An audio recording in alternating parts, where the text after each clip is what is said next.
हनुमान सुत मकर ध्वज का अद्भुत जन्म प्रसंग, अहिरावण के लोक देखकर हुए पवन सुत दंग।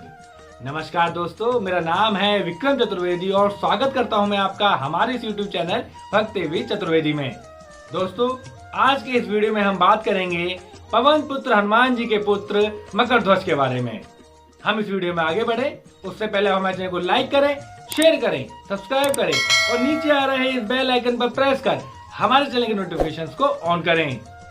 दोस्तों, हनुमान जी प्रभु श्री राम के अनन्य भक्त हैं।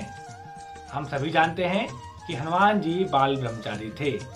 इसी वजह से उनका एक पुत्र होने की बात पर आश्चर्य करना स्वाभाविक है। लेकिन महर्षि वाल्मीकि द्वारा रचित रामायण में हमें एक प्रसंग मिलता है जहां हनुमान जी के एक पुत्र होने की बात कही गई है।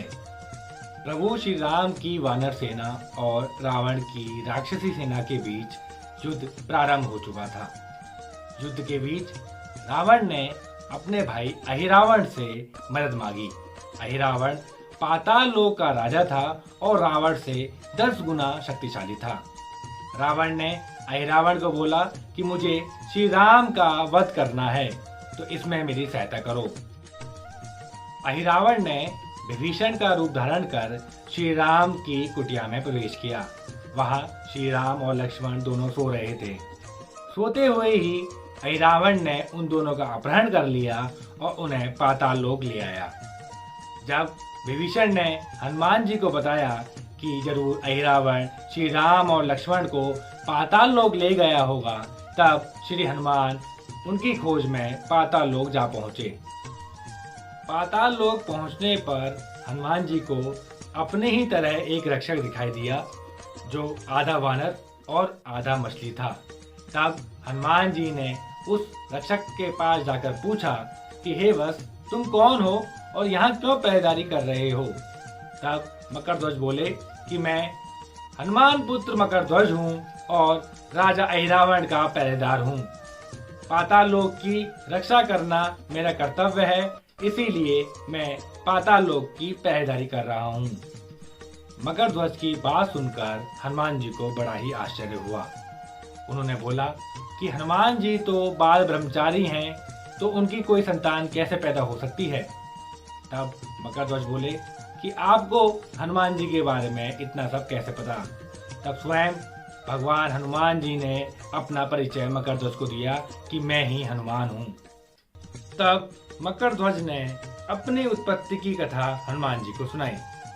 मकर ध्वज ने हनुमान जी से बोला कि आप जब माता सीता की खोज में लंका पहुंचे और आपको मेघनाथ द्वारा पकड़कर रावण के दरबार में प्रस्तुत किया गया, वहां पर रावण द्वारा आपकी पूंछ में आग लगवा दी गई थी, जिसके बाद आपने अपनी जलती पूंछ से पूरे लंका में आग लगा दी और जब आग बुझाने के लिए आप समुद्र तट पर पहुंचे, तब आग बुझाते वक्त आपके पसीने की एक बूंद पानी में टपक गई, जिसे एक बड़ी मछली ने खाद्य के रूप में पी लिया था।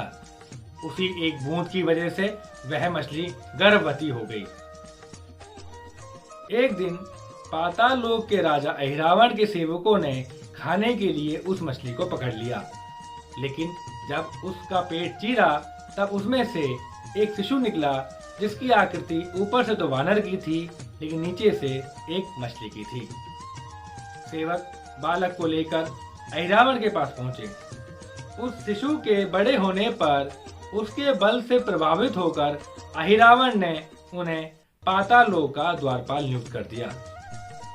वो शिशु मैं ही हूँ जो मकर ध्वज के नाम से दुनिया में विख्यात हूँ। अपनी उत्पत्ति की कथा हनुमान जी को सुनाने के बाद मकर ध्वज ने हनुमान जी को प्रणाम किया और बोला कि प्रभु, मैं आपको अंदर जाने की अनुमति नहीं दे सकता। अगर आपको अंदर जाना है तो आपको उसके लिए मेरे साथ युद्ध करना होगा। हनुमान जी ने मकर ध्वज के साथ युद्ध किया और उन्हें वहीं बांधकर उन्होंने पाताल लोक में प्रवेश किया। भीतर जाते ही हनुमान जी ने पंचमुखी रूप लिया, जिसमें गरुड़, नरसिंह, हयग्रीव और बारहा का मिश्रित रूप था और उन 5 दीपों को एक साथ बुझाया, जिसमें अहिरावण और महिरावण के प्राण स्थित थे। अहिरावण और महिरावण के मरते ही हनुमान जी ने अपने पुत्र मकरध्वज की मुलाकात भगवान श्री राम से कराई। भगवान श्री राम ने मकरध्वज को पाताल लोक का राजा नियुक्त किया और उन्हें धर्म की राह पर चलने की प्रेरणा दी। इसी के साथ हनुमान जी प्रभु श्री राम और लक्ष्मण के साथ युद्ध क्षेत्र में वापस आ गए। तो दोस्तों, ये थी कहानी हनुमान पुत्र मकरध्वज की। आपको ये कहानी कैसी लगी कमेंट बॉक्स में जाकर कमेंट जरूर करें। आने वाले वीडियोस में ऐसे ही पौराणिक पात्रों के बारे में मैं और भी जानकारियां लेकर आता रहूंगा। तब तक के लिए धन्यवाद।